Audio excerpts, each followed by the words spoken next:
ሰላም እንዴት ናችሁ? በያላችሁበት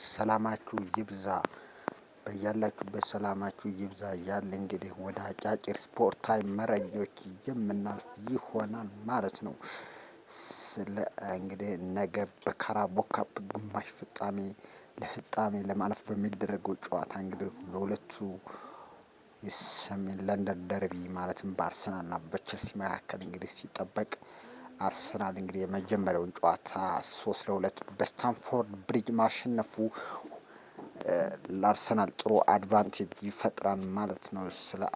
ስለ አርሰናልና አርቴታ ስራዎች መናገር አልፈልግም ያሉት የቼልሲው አሰልጣኝ ሊያም ሮሲኔር እንግዲህ የማለፍ እድሉ ያርሰናል ነው ሲሉ እንግዲህ ለአርሰናል ክሬዲት ሰጥቷል ማለት ነው። ጨዋታው ጠንካራና ጉልበት የሚጠይቅ ኃይል ጨዋታ ይሆናል ብለው እንደተናገሩት እንግዲህ ለዚህም ተጫዋቾች አሳርፍ ያለው ሲሉ ሀሳባቸውን ሰጥተዋል። እንግዲህ በባለፈው ጨዋታ እንግዲህ በተለይ ማርክ ኩኩሪያ እና ጆ ፔድሮ እንግዲህ ተቀይረው ከገቡ በኋላ በሁለተኛው አጋማሽ እንግዲህ ምናልባት እንግዲህ ለአርሰናል ጨዋታ ቆጥበው ሊሆን ይችላል። እንግዲህ በዛ ጨዋታ ላይ ተሸግሮም ቢሆን 2-0 ከመመራት እንግዲህ ቼልሲ 3-2 ማሸነፉ አይዘነጋም። ታዲያ እንግዲህ ለዛም ተጫዋቾችን አሳርፍ ያለው ሲሉ ሀሳባቸውን ሰጥተዋል። እውነት ስንነጋገር ወደ ቀጣይ ዙር የማለፍ ግምቱ ያርሰናል ነው ሲሉ ሀሳባቸውን ሰጥተዋል። ከሜዳቸው ውጭ እንግዲህ ግብ በማስቆጠራቸውና በሜዳቸው በመጫወታቸው ተጠቃሚ ይሆናሉ ሲሉ ሀሳባቸውን ሰጥተዋል። አክለውም እንግዲህ እኛ በተቻለና አቅም ለማለፍ እንሞክራለን ሲሉ ሀሳባቸውን ሰጥተዋል።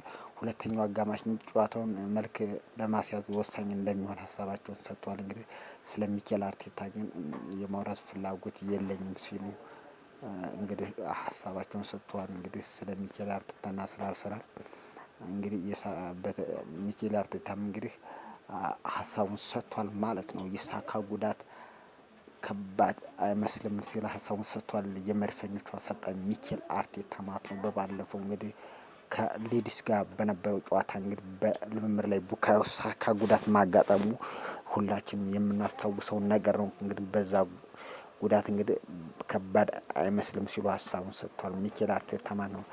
እንግዲህ የቡካዮ ሳካ ጉዳት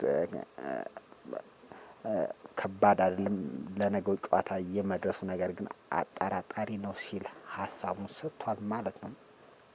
መጠበቅ አለብን ነገር ግን ሁኔታው የተሻለ ነው። በነገው ጨዋታ ለሳምንት መጨረሻ መድረሱን እናያለን ሲል እንግዲህ ምናልባትም ሊደርስ እንደሚችል ሀሳቡን ሰጥቷል ማለት ነው። እንግዲህ አሰልጣኝ ሚኬል አርቴታ ዘንድሮ እንግዲህ በጣም አስደናቂ ግስጋሴን እያደረገ ነው የሚገኘው ሚኬል አርቴታ በመድፈኞቹ ቤት ማለት ነው። እንግዲህ ተጫዋች እያፈላለገ ነው ሲል በሌላ መረጃ ሀሳቡን ሰጥቷል። እንግዲህ ሚኬል ሜሪኖ መጎዳቱን ተከትሎ አሰልጣኝ ሚኬል አርቴታ እንግዲህ በክለቡ በዝውውር መስኮቱ መጠናቀቂያ ላይ እንግዲህ በንቃት እየተመለከተ መሆኑን ተናግሯል። እንግዲህ መፍትሄ የሚሆን ካገኘን እናስፈርማለን በማለት ሀሳቡን ሰጥቷል።